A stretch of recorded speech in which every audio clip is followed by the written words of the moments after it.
Palabras de alegría y esperanza.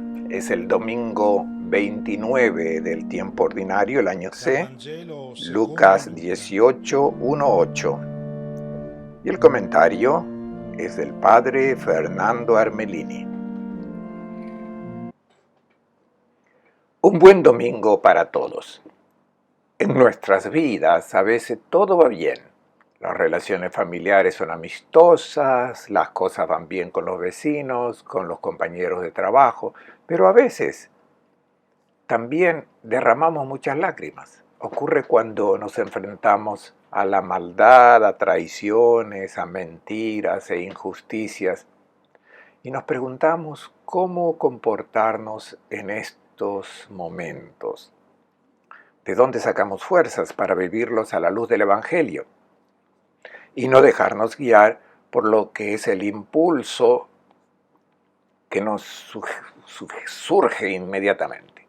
No solo lloramos cuando nos toca personalmente la injusticia, sino que somos sensibles también al dolor del hermano cuando se violan sus derechos.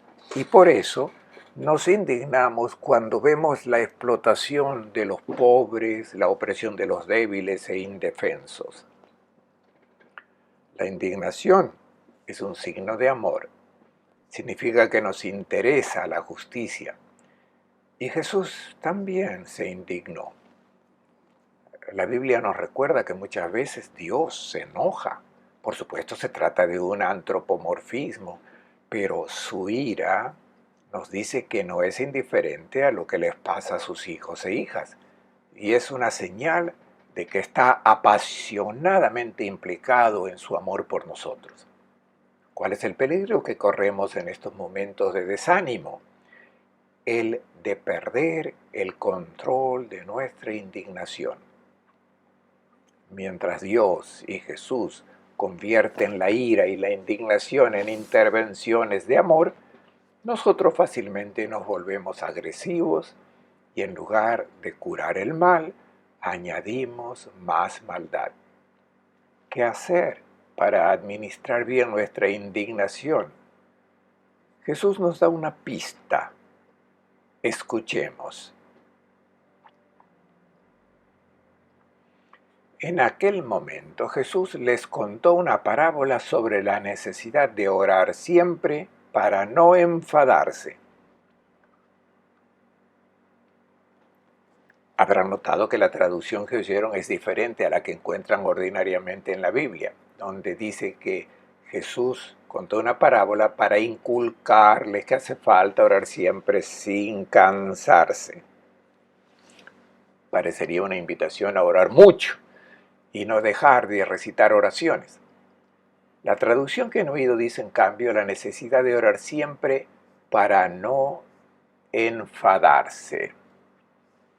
El verbo griego utilizado es enkakein, que significa enfadarse. Podríamos parafrasearlo así: si ante una injusticia dejas de orar, te enfadarás y acabarás comportándote mal. La parábola, como veremos, presenta una situación de injusticia. No habla de la oración. No nos engañemos porque el tema central del pasaje de hoy es la petición de justicia. De hecho, oiremos este término 4 veces. La oración se introduce como terapia indispensable para no endurecerse ante la injusticia, sobre todo cuando uno se siente impotente y se ve obligado a soportar sin poder reaccionar, a no ser haciendo el mal al que nos hace el mal. La parábola que vamos a escuchar solo la narra Lucas. ¿Por qué este evangelista está más interesado que los demás en conservarla? Existe una razón. Lucas vive en Asia Menor, entre comunidades cristianas que están atravesando un momento muy difícil.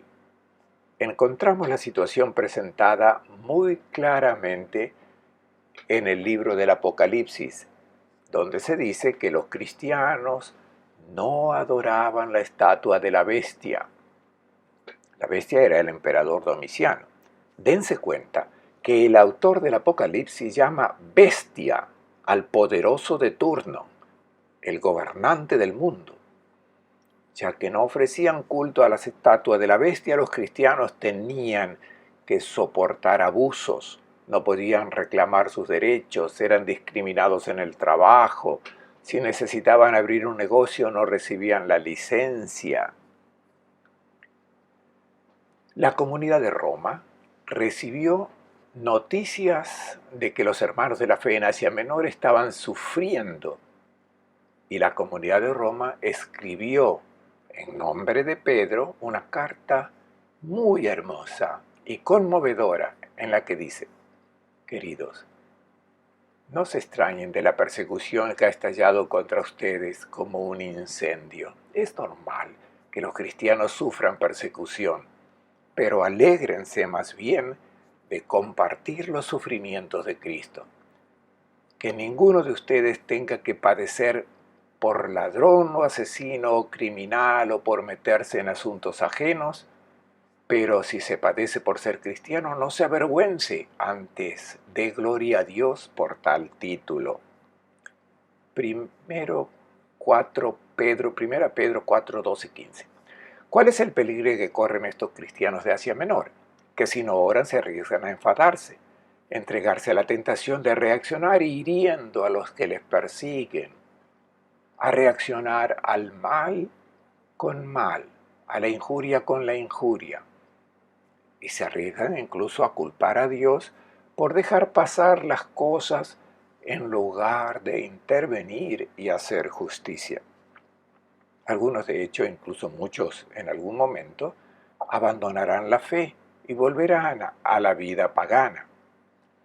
En este contexto, es ahí donde Lucas siente que sus comunidades tienen necesidad de ser iluminadas. Necesita decirles, oren y oren siempre. Esta es una recomendación que se repite varias veces en el Nuevo Testamento. Por ejemplo, en el capítulo 5 de la primera carta a los tesalonicenses dice: cuidado que nadie devuelva mal por mal. Inmediatamente después dice: oren sin cesar.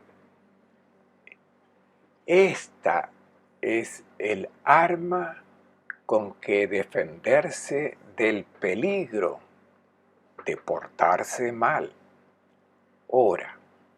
También en la carta a los Romanos, en el capítulo 12, Pablo escribe: alégrense en la esperanza, sean pacientes en el sufrimiento, perseverantes en la oración. Si están afligidos, es el momento de orar. Escuchemos ahora la parábola. Había en una ciudad un juez que ni temía a Dios ni respetaba a los hombres. Había en esa misma ciudad una viuda que acudía a él para decirle: hazme justicia contra mi rival. Por un tiempo se negó, pero más tarde se dijo: aunque no temo a Dios ni respeto a los hombres, como esta viuda me está fastidiando, le haré justicia. Así no seguirá molestándome.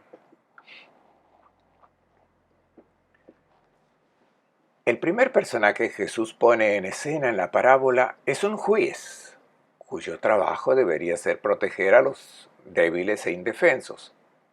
Todos los gobernantes del Antiguo Oriente se empeñaban en presentarse como defensores de los más débiles de la sociedad, de los huérfanos y las viudas. Los faraones de Egipto, cuando hacían sus proclamas al principio de su reinado, nunca dejaban de prometer que defenderían a los huérfanos, a las viudas y a los pobres.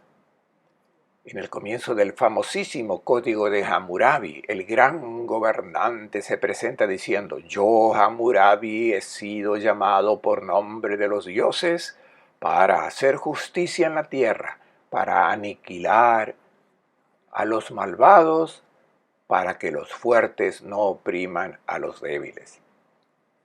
Recordemos también el Salmo 72, en la presentación del gobernante ideal de Israel, y dice: que defienda a los humildes del pueblo, socorra a los hijos de los pobres y aplaste al opresor, que en sus días cunda la prosperidad y haya prosperidad hasta que falte la luna.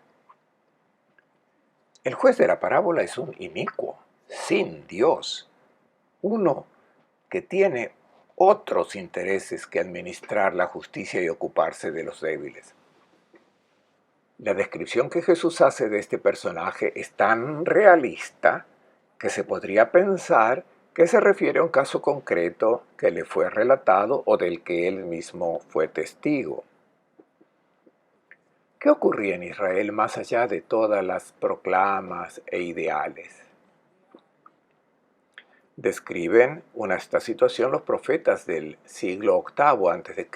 Isaías comienza su misión y en el primer capítulo de su libro escribe cuál es la sociedad en la que se encuentra. Los dirigentes son delincuentes, cómplices de ladrones, no hacen más que codiciar regalos, solo buscan sobornos, no hacen justicia al huérfano, la causa de la viuda no les interesa. Y más adelante el mismo profeta Isaías en el capítulo 10. Los jueces hacen decretos inicuos, niegan la justicia al desdichado, defraudan el derecho del pobre, hacen de las viudas su presa y defraudan a los huérfanos. Se trata de la herencia. Cuando había que dividirla, se aprovechaban de las viudas y de la fragilidad de los huérfanos. Esto es lo que ocurría. ¿Quién es este juez? ¿A quién representa? Está claro que todos entendemos que está hablando de Dios, un juez que debe intervenir. Pero para entender bien quién es este juez, primero debemos identificar quién es la viuda.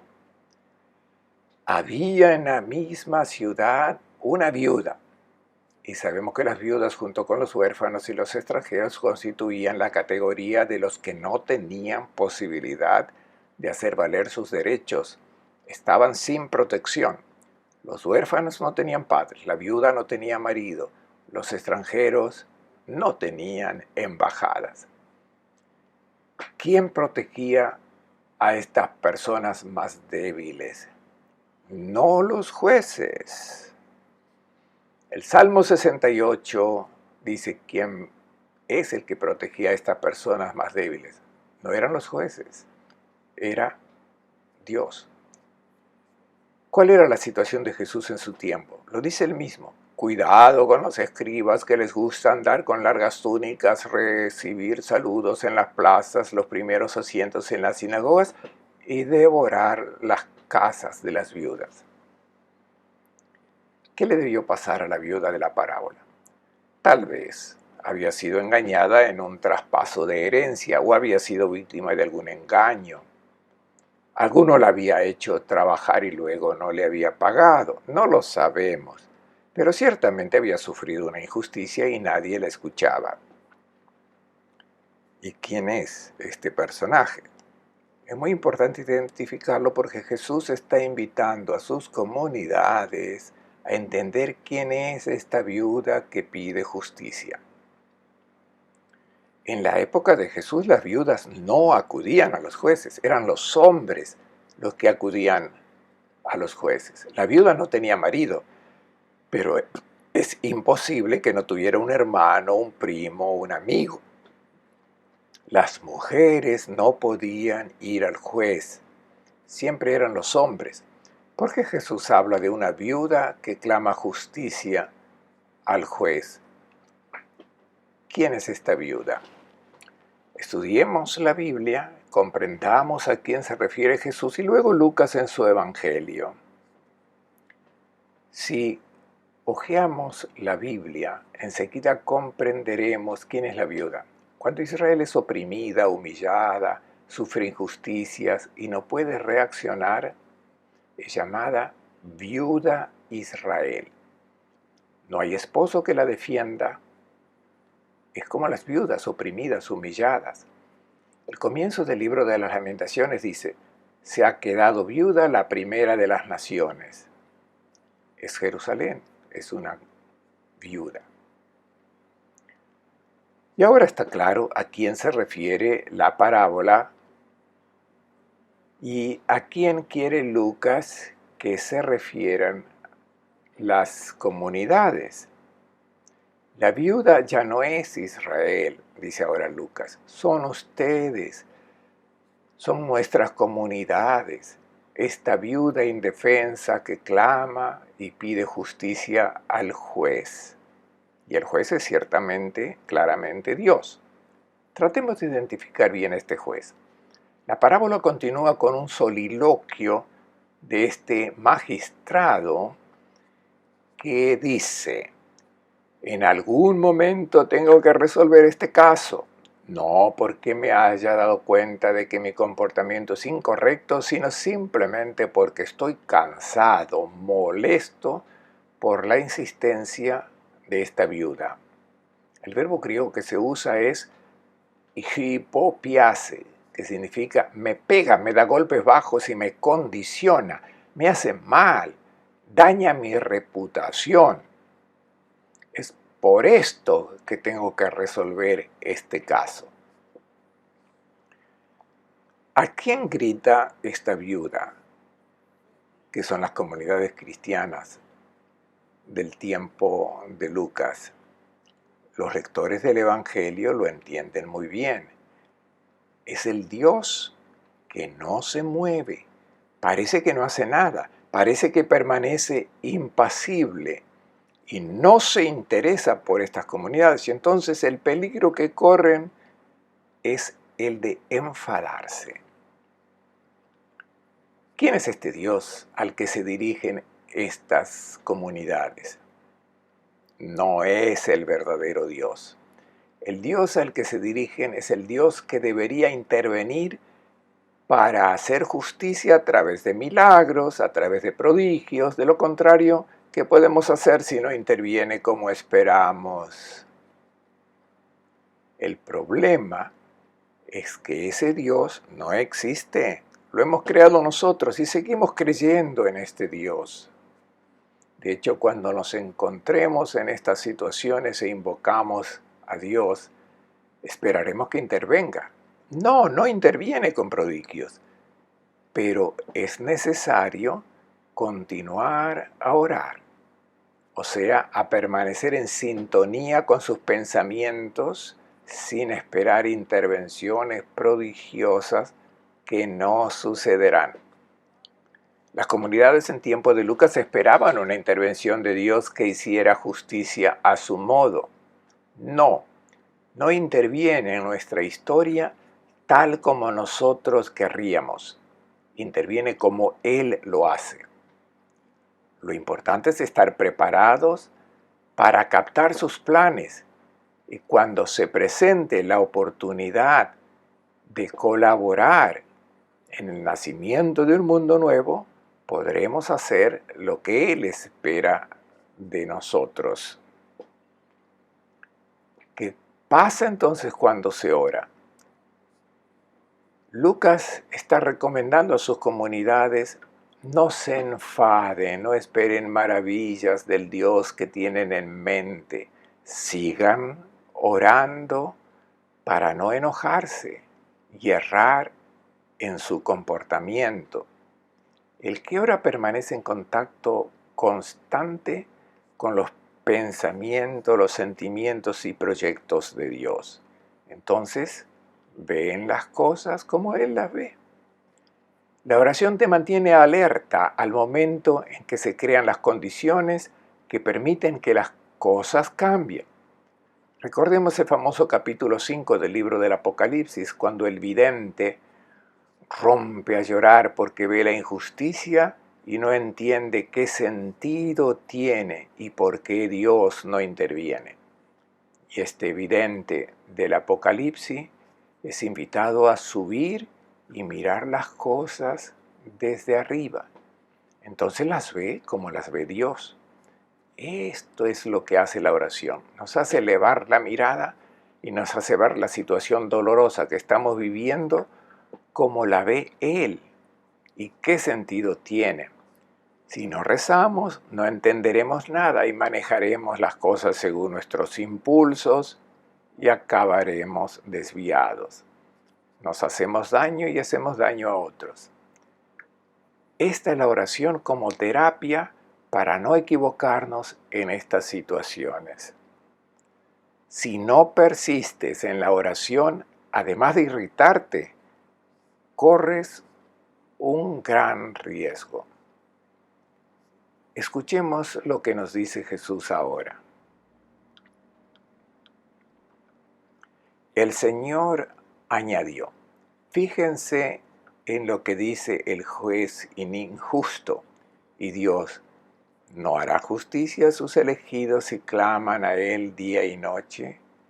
¿Los hará esperar?